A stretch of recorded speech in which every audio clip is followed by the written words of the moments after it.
Hi friends, ಈ ವಿಡಿಯೋದಲ್ಲಿ ಬೆಂಡೆಕಾಯಿ ಫ್ರೈ ಮಾಡಿ ನೋಡೋಣ.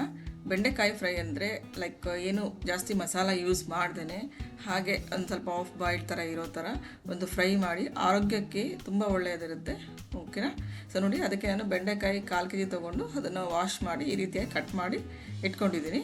ಮತ್ತು ಆ ಬೆಂಡೆಕಾಯಲ್ಲಿ ಲೋಳೆ ಅಂಶ ಇರುತ್ತಲ್ವ, ಆ ಲೋಳೆ ಅಂಶ ಹೋಗ್ಲಿಕ್ಕೋಸ್ಕರ ನಾನು ಈ ರೀತಿಯಾಗಿ ಸ್ವಲ್ಪ ಅದನ್ನು ಫ್ರೈ ಮಾಡ್ಕೊತಾ ಇದ್ದೀನಿ. ಫ್ರೈ ಮಾಡಲಿಕ್ಕಿಂತ ಮುಂಚೆ ಆ ಬಾಣಲಿಗೆ 1 ರಿಂದ 2 ಡ್ರಾಪ್ ಅಷ್ಟು ನಾನು ಕುಕ್ಕಿಂಗ್ ಆಯಿಲ್ ಹಾಕ್ಕೊಂಡಿದ್ದೀನಿ. ಓಕೆನಾ? ಕುಕ್ಕಿಂಗ್ ಆಯಿಲ್ ಹಾಕ್ಕೊಂಡು ಈ ರೀತಿಯಾಗಿ ಬೆಂಡೆಕಾಯಿ ಹಾಕ್ಕೊಂಡು ಬಾಡಿಸ್ಕೊತಾ ಇದ್ದೀನಿ ಫ್ರೆಂಡ್. ಓಕೆನಾ? ಬೆಂಡೆಕಾಯಿ ತಿನ್ನೋದ್ರಿಂದ ತುಂಬ ಹೆಲ್ತ್ ಬೆನಿಫಿಟ್ಸ್ ಇದೆ. ಅದರಲ್ಲೂ ಹಾರ್ಟ್ ಹೆಲ್ತ್ ಆಗಿರಬಹುದು ಅಥವಾ ಡೈಜೆಷನ್ ಆಗಿರಬಹುದು, ತುಂಬ ಒಂದು ಚೆನ್ನಾಗಾಗುತ್ತೆ ಬೆಂಡೆಕಾಯಿ ತಿನ್ನೋದ್ರಿಂದ. ಯಾಕಂದರೆ ಬೆಂಡೆಕಾಯಿ ಒಂದು ನಾರಿನಾಂಶ ಜಾಸ್ತಿ ಇರೋದ್ರಿಂದ ಓಕೆನಾ, ತುಂಬ ಒಳ್ಳೆಯದು ಬೆಂಡೆಕಾಯಿ. ಅದರಲ್ಲೂ ಬೋನ್ ಹ್ಯೂಮಿನಿಟಿಗೂ ಕೂಡ ತುಂಬ ಹೆಲ್ಪ್ ಆಗುತ್ತೆ ಫ್ರೆಂಡ್. ಓಕೆನಾ?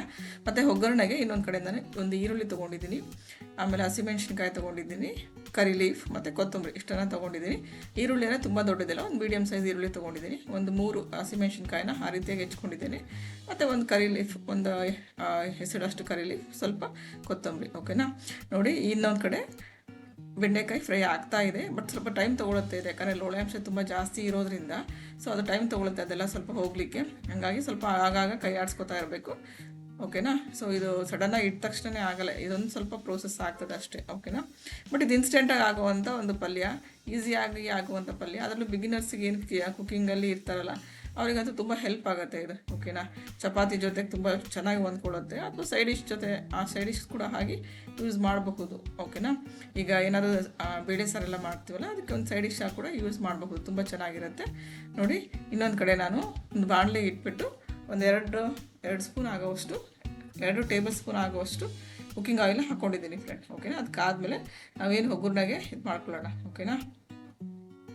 ನೋಡಿ, ಕಾದಿದೆ. ನಾನು ಒಗ್ಗರಣೆಗೆ ಸಾಸಿವೆ ಹಾಕ್ತಾಯಿದ್ದೀನಿ, ಮಸ್ಟರ್ಡ್ ಸೀಡ್ಸ್ ಹಾಕ್ತಾಯಿದ್ದೀನಿ. ಅದೆಲ್ಲ ಸಿಡಿದ್ಮೇಲೆ ನೋಡಿ, ನಾವೇನು ಒಗ್ಗರಣೆ ತೊಗೊಂಡಿರ್ತೀವಲ್ಲ, ಈರುಳ್ಳಿ ಮತ್ತು ಕರಿ ಲೀಫ್ ಮತ್ತು ಹಸಿಮೆಣ್ಸಿನ್ಕಾಯಿ ಇಷ್ಟನ್ನು ಹಾಕ್ಕೊಂಡು ಬಾಡಿಸ್ಕೊತಾ ಇದ್ದೀನಿ. ಇದು ಸ್ವಲ್ಪ ಬೆಂದ ಮೇಲೆ, ಅಂದರೆ ಸ್ವಲ್ಪ ಸಾಫ್ಟ್ ಆದಮೇಲೆ ಆನಿಯನ್ ಎಲ್ಲ ನಾವೇನು ಫ್ರೈ ಮಾಡ್ಕೊಂಡಿರ್ತೀವಲ್ವ, ನಾವು ಬೆಂಡೆಕಾಯಿನ ಹಾಕ್ಕೊಳ್ಳೋಣ ಫ್ರೆಂಡ್ ಇದಕ್ಕೆ. ಓಕೆನಾ? ಇದು ಸ್ವಲ್ಪ ಸಾಫ್ಟ್ ಆಗಲಿ. ಓಕೆನಾ? ಸೊ ಮತ್ತು ಬೆಂಡೆಕಾಯಿ ನೋಡಿ, ಈಗ ಸಾಫ್ಟ್ ಆದಮೇಲೆ ಆ ಬೆಂಡೆಕಾಯಿ ಹಾಕಿದ್ದೀನಿ, ಫ್ರೈ ಮಾಡ್ಕೊಂಡಂಥ ಬೆಂಡೆಕಾಯಿ.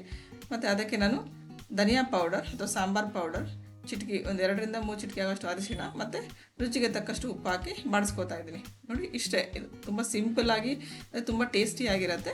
ಸ್ವಲ್ಪ ಇದಕ್ಕೆ ನಾನು ನೀರನ್ನು ಕೂಡ ಹಾಕ್ತಾಯಿದ್ದೀನಿ, ಯಾಕಂದರೆ ತುಂಬ ಡ್ರೈ ಆಗೋಗುತ್ತೆ ಅಲ್ವಾ, ಚಪಾತಿಗೆಲ್ಲ ಸ್ವಲ್ಪ ನೀರು ಥರ ಇರಬೇಕು, ಅಂದರೆ ಸ್ವಲ್ಪ ಗ್ರೇವಿ ಥರ ಇರಲಿ ಅಂತ. ಬಟ್ ತುಂಬ ಗ್ರೇವಿ ಏನಾಗಲ್ಲ, ವೆರಿ ಲೈಟ್ ಗ್ರೇವಿ ಆಗುತ್ತೆ ಅಷ್ಟೇ ಇದು. ಓಕೆನಾ? ನೋಡಿ, ಈ ರೀತಿಯಾಗಿ ಇಷ್ಟೇ ಗ್ರೇವಿ ಅಂತ ಹೇಳಿದ್ರೆ ನೀವೇನು ತಳದಲ್ಲಿ ನೀರು ನೋಡ್ತಾ ಇದ್ರಲ್ಲ ಅಷ್ಟೇ ಇರುತ್ತೆ. ಓಕೆನಾ? ಸೊ ಇದನ್ನು ಬಾಡಿಸ್ಕೊಂಡ್ರೆ ನಮ್ಮ ಬೆಂಡಿ ಫ್ರೈ ರೆಡಿ ಟು ಈಟ್. ಓಕೆನಾ? ನೋಡಿ, ಬೆಂಡಿ ಫ್ರೈ ರೆಡಿಯಾಗಿದೆ. ಇದು ಚಪಾತಿ ಜೊತೆ ಒಳ್ಳೆ ಕಾಂಬಿನೇಷನ್. ಮತ್ತು ನಾನು ಮೊದಲೇ ಹೇಳಿದಾಗೆ ಸೈಡ್ ಡಿಶ್ ಆಗಿ ಕೂಡ ನೀವು ಯೂಸ್ ಮಾಡಬಹುದು ಫ್ರೆಂಡ್. ಓಕೆನಾ? ಸೊ ಫ್ರೆಂಡ್, ಆ್ಯಕ್ಚುಲಿ ಬೆಂಡೆಕಾಯಿ ತಿನ್ನೋದ್ರಿಂದ ಮಕ್ಕಳಿಗೆ ಬುದ್ಧಿ ಅಥವಾ ಬ್ರೈನ್ ತುಂಬ ಚುರುಕಾಗುತ್ತೆ. ಮತ್ತು ತೂಕ ಇಳಿಸೋದಕ್ಕೆ, ಅಂದರೆ ವೆಯ್ಟ್ ಲಾಸಿಗೆ ಕೂಡ ತುಂಬ ಒಂದು ಯೂಸ್ ಆಗೋವಂಥ ವೆಜಿಟೇಬಲ್ ಇದು. ಆಮೇಲೆ ಇದು ಆ್ಯಂಟಿ ಆಕ್ಸಿಡೆಂಟ್ ಆಗಿ ಕೂಡ ವರ್ಕ್ ಆಗ್ತದೆ. ಮತ್ತು ನಮ್ಮ ಸ್ಕಿನ್, ಹೇರ್ ಫಾಲ್ಗೂ ಕೂಡ ಇದು ಒಳ್ಳೆ ಸೊಲ್ಯೂಷನ್ ಆಗಿರುತ್ತೆ ಫ್ರೆಂಡ್. ಹಾಗಾಗಿ ಆದಷ್ಟು ನಮ್ಮ ದಿನನಿತ್ಯದಲ್ಲಿ ಬಳಸೋಕ್ಕಾಗದೇ ಇದ್ರೂ ಆಲ್ಟರ್ನೇಟಿವ್ ಡೇಸ್ ಅಥವಾ ಫ್ರೀಕ್ವೆಂಟಾಗಿ ಬೆಳೆಸೋದ್ರಿಂದ ನಮ್ಮ ಆರೋಗ್ಯಕ್ಕೆ ತುಂಬ ಚೆನ್ನಾಗಿರುತ್ತೆ ಫ್ರೆಂಡ್. ಸೊ ಫ್ರೆಂಡ್, ಈ ಬ್ಲಾಗ್ ನಿಮಗೆಲ್ಲ ಇಷ್ಟ ಆಗಿದೆ ಅಂದ್ಕೋತೀನಿ. ನೀವು ಟ್ರೈ ಮಾಡಿ ನನಗೆ ಕಮೆಂಟ್ ಮಾಡಿ ಫ್ರೆಂಡ್.